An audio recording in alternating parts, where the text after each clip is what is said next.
Hallo. Schönen guten Tag. Willkommen bei Piranha Becken TV.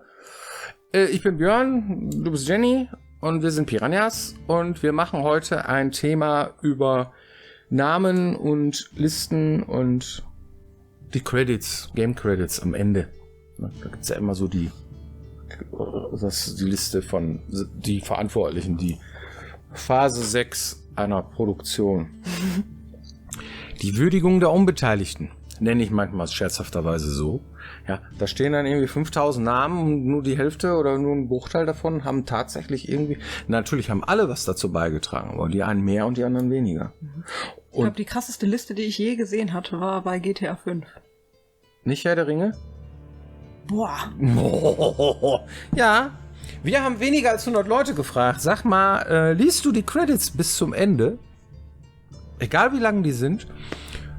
Warum tust du das? Oder warum nicht? Und die haben Folgendes gesagt.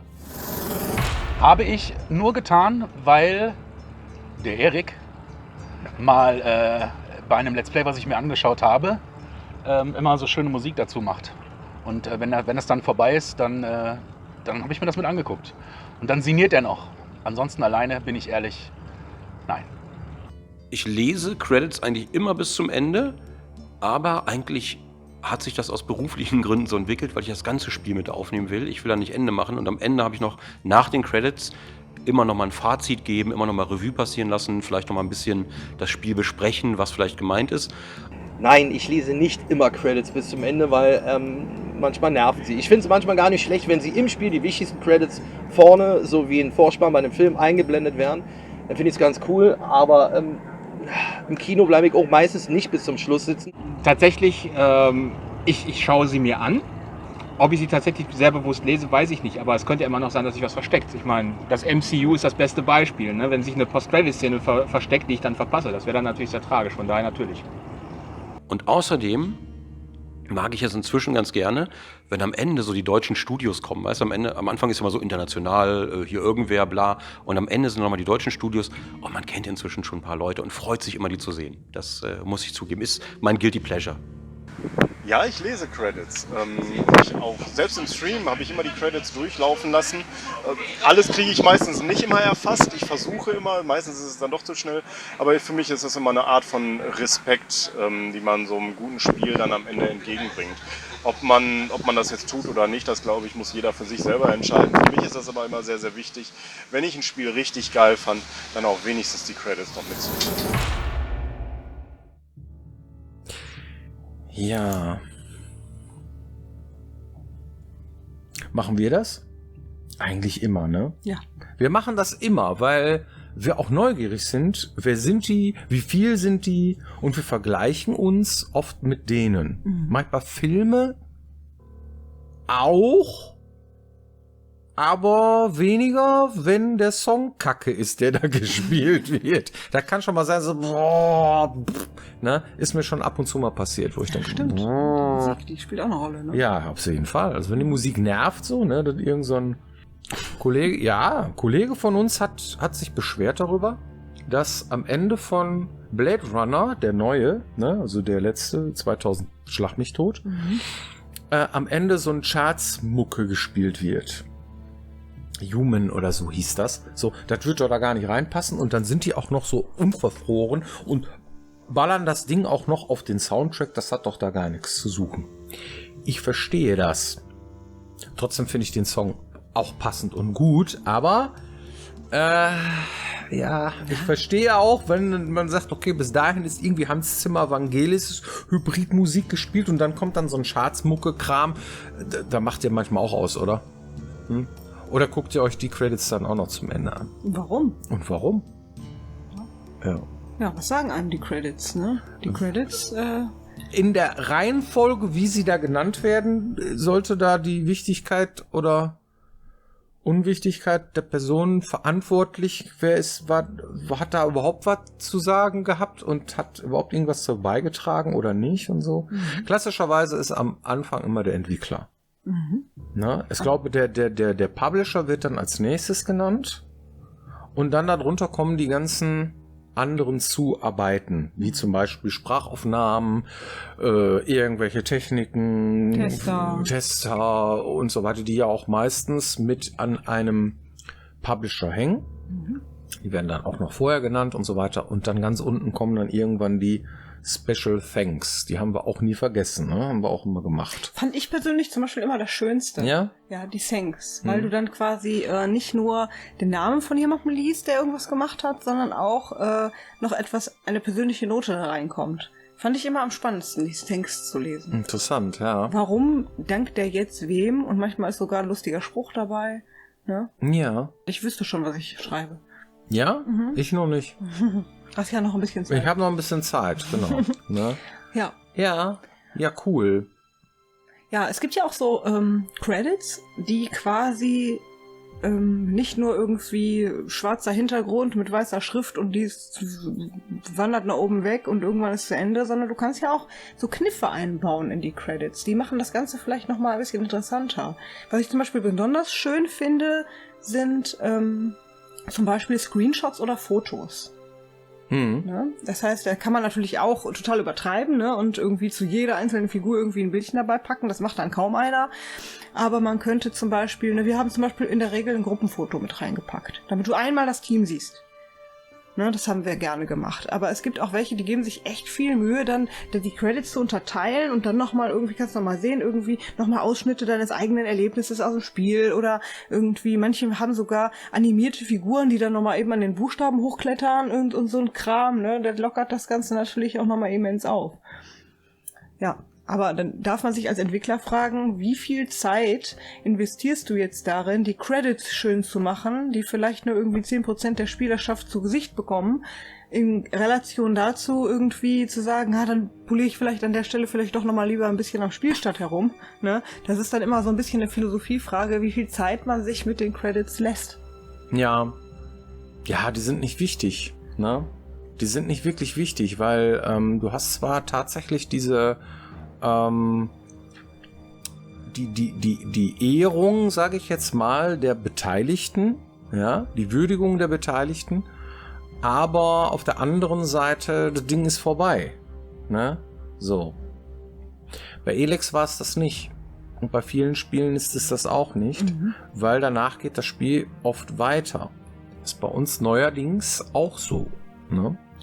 Ich finde das immer persönlich schön, wenn die Credits irgendwie so ein Gefühl des ach, schade, hinterlassen. Ist vorbei, ne? Ja. Das ist so ein, es kann auch sein, wenn Endgame da ist. Aftergame-Melancholie. Ja, genau. Hatten wir mal so eine Sendung drüber gemacht. Stimmt. Könnt ihr euch auch mal angucken. Ja, das stimmt. Da ist so eine Melancholie. Also zum Beispiel die Credits, die mir mitunter, wieder irgendwie besonders gut gefallen haben, war auch damals bei Monkey Island, weil die zum Beispiel noch einen Text dazu geschrieben haben. Wenn du einfach nicht aufgehört hast zu gucken, dann hat er dir Vorschläge gemacht, was du jetzt stattdessen machen kannst, anstatt weiter zu zocken. Zum Beispiel, wasche das Auto deines Nachbarn. Oder spiele eine Partie Schach mit deiner Schwester. Oder hilf deiner Mutter, die Küche aufzuräumen. Räume selber mal dein Zimmer auf. Und so weiter. Und dann bliebst du da sitzen und dann hat er dir immer wieder was vorgeschlagen, was du jetzt machen kannst. Und du dachtest so, was kommt mir jetzt als nächstes? Ich fand das irgendwie total cool. Das erinnert mich irgendwie an Peter Lustig. Abschalten.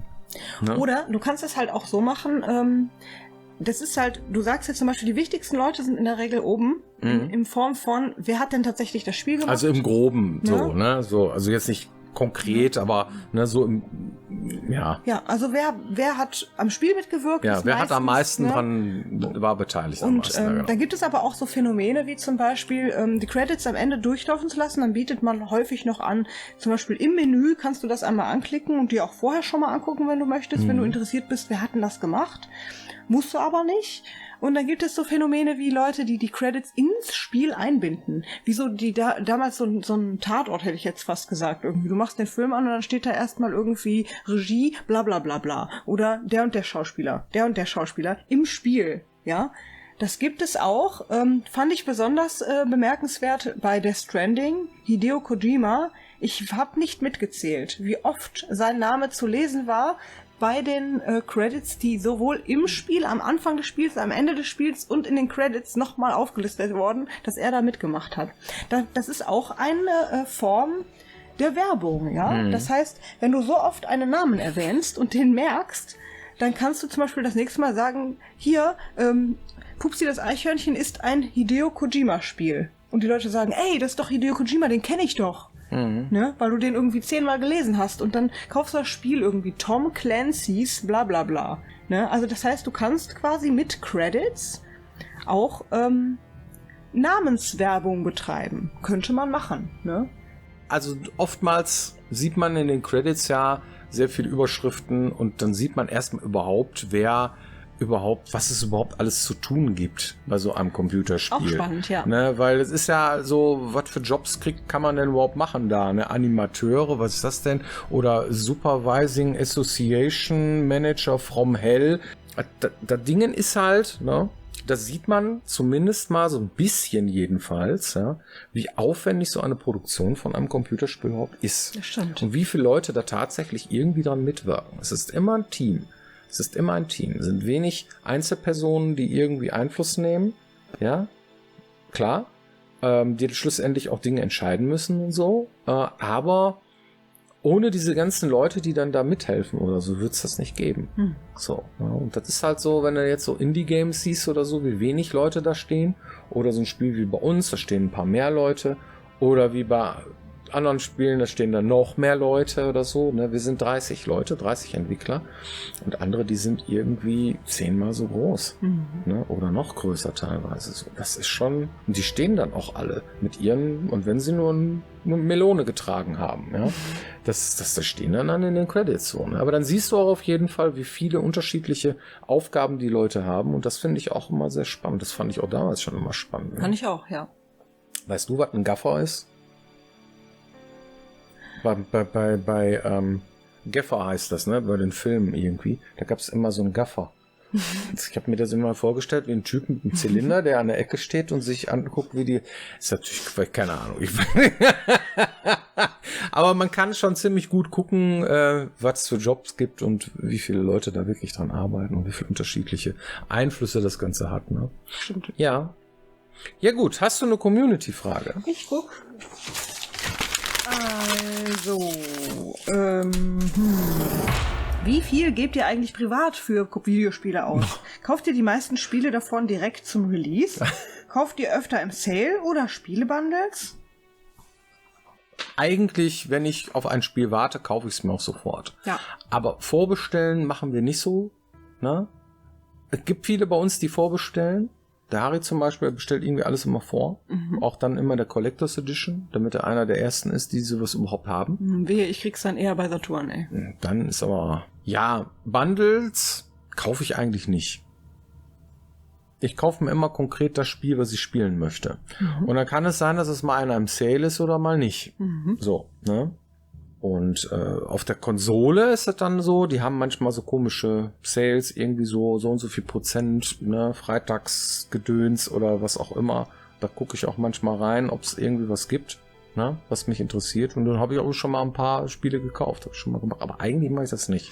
Kommt drauf an, wo die Idee herkommt. Ja. Ne? Wenn du jetzt wirklich ein bestimmtes Spiel wartest irgendwie, dann willst du das auch haben, wenn es rauskommt. Und wenn... manchmal ist es auch so, dass irgendein Kumpel kommt und sagt, ey, kennst du das Spiel eigentlich, bla bla bla, und du sagst, nee, hab ich noch nie von gehört irgendwie, und der fixt dich dann an und dann kaufst du es halt. Irgendwie vielleicht mal im Sale, weil du noch nicht so sicher bist, ob das wirklich was für dich ist. Ja, also beides, würde ich sagen. Also Sales und bei Release beides. Und da ist es eigentlich auch manchmal die Frage, was kaufe ich denn? Eine Collectors Edition oder nicht? Eigentlich kaufe ich ich persönlich kaufe tendenziell eher das Spiel.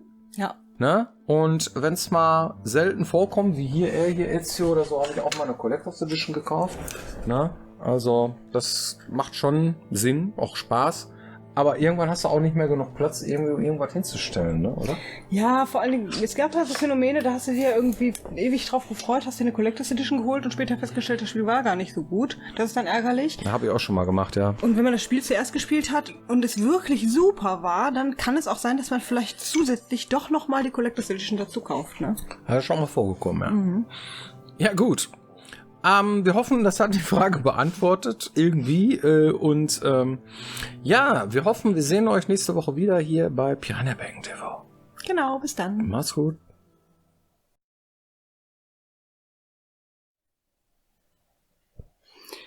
So langsam wird, glaube ich, das Hirn Matsche.